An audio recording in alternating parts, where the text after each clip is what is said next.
shot to see what we could do. Okay. Well, when I go back to I guess when I go see Transplant in December, they said they're gonna do more blood work, so maybe they can check it then. I'm guessing. I'm not sure. Hi, I'm Malik Haynes, owner of Malik Haynes Fitness LLC. So the point of this video is for me to share awareness to kidney disease. So 2023, I was diagnosed with kidney disease, moderately at first. So in the process of me opening up a gym and quitting my job and things like that, I went to go see my primary physician. Once I seen my primary physician, he told me, oh yeah, creatinine is kind of high, I want you to see the urologist. So it took me a while to find a urologist. I had to call my mom to get a urologist. Got the urologist. He gave me a special appointment, got me in, ran the blood work. He said, oh, your blood work is fine, but your creatinine is concerning. I want to send you to the nephrologist. So he sent me to this doctor named Dr. Ali. He sent me there. I couldn't get the appointment, so he said, if you can't get this appointment, I'm going to get it for you. Gets me the appointment, I get the appointment. So now he sees me, does blood work again, says your creatinine is concerning. It shouldn't be this high. So your creatinine is your GFR level, that's your kidney function of how your kidney's supposed to function. So he's like, it's a little high, a little concerning. Let's do blood work. Did the blood work. After blood work, he said, let me do a genetic test on you. You know, that took maybe about 2 to 3 weeks, got the genetic test back, so he calls me back and says, hey Malik, you have something called, he says, you don't have lupus, and you don't have Wagner's disease, but it's something like that. So I'm just sitting in the car like, what is that? What does that mean? He sent me to a specialist, so now we do the genetic test. After the genetic test, we go do, he said, I want to do a biopsy. Do the biopsy. So the biopsy showed I had moderate scarring. So it showed moderate scarring, and it also showed that it was working too hard.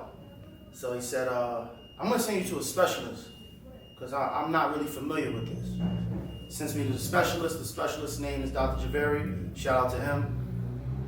So I went to go see Dr. Javeri. He read through the blood work, went through everything. He said, you have something called ankylosing. He said, you had APO1L. And he says, I said, what's that? He said, basically, you hold a trait for kidney failure and heart disease and all these other things. It's in the African American community. So he said, usually one parent holds a trait, but both of your parents hold a trait.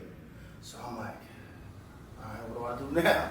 So now this is something genetically. He's like, but from the biopsy, we see that you have something called ankylosing. So I'm like, now, you know, my mind is going crazy. What's that? What's going on? Found out ankylosing. So I said, what I got to do? He said, well, we got to do a treatment. I'm like, what's the treatment? He said, the treatment is similar to like a chemotherapy. So I said, you know, now I'm like, I don't think I want to do that. What's going on? I feel kind of normal. Then he says, I said, so what happens if I don't do it? He said, then you will have kidney failure within a few months. So I'm sitting there like, I make a decision. So okay. So now I get admitted to the hospital maybe like on April 2nd, April 1st. So he calls me like, yo, you gotta get admitted to the hospital, go to the hospital. So I had to take 2 treatments of Rituxan. Rituxan is basically you have to be hooked up to an IV for 5 hours. So it's a chemotherapy treatment. So I did that, numbers were stable, everything was good. So after that, April of 2023, we get to 2024. My levels stayed good from 2023 all the way to 24. Not really good, but it still shows that I could be in kidney failure. So get here, 2024, I want to say around February, I start feeling funny. And I also was on a lot of different medications for me to be okay. So I had to be on steroids for about 5 months. I had to be on antibiotics for about the same amount of time. So I felt better on those things. It made me feel better. But after the treatments, you have to take 2 treatments. Like I said, I took one, took the second one, got it done. It was rough on the body, you feel tired, but I ended up getting it done. The levels were good. But then 2024, February, March, I started feeling funny, like things were getting funny in my body. Started feeling tired. So none of my clients knew. My family members didn't know how tired I would be. I would be tired, groggy, your urination changed, everything changes. So we get up to speed. Today I had to do another biopsy and It was in April. I'm gonna say June. Did another biopsy because I'm like, Doc, I feel kind of funny. He says, all right, I don't want to put you on any medication because I think it's okay, but your levels are going up. But let's do the biopsy. I get to do the biopsy. Comes back now it's severe. So I knew I was feeling funny, so something was wrong. So I had severe scarring, and now it came back that I have FSG. I don't have ankle vasculitis anymore. That's a blessing because people, can go faster than that. That's gone. But as far as FSGS, that's just considering that you have severe scarring of the kidneys, and now you're basically will be at failure. So I just want to spread awareness to people to just do the best that you can and always go to the doctor and, get your checkups. Because if I did not leave my job and go out sick, I wouldn't have never known. Because my symptoms I didn't really have any symptoms like that.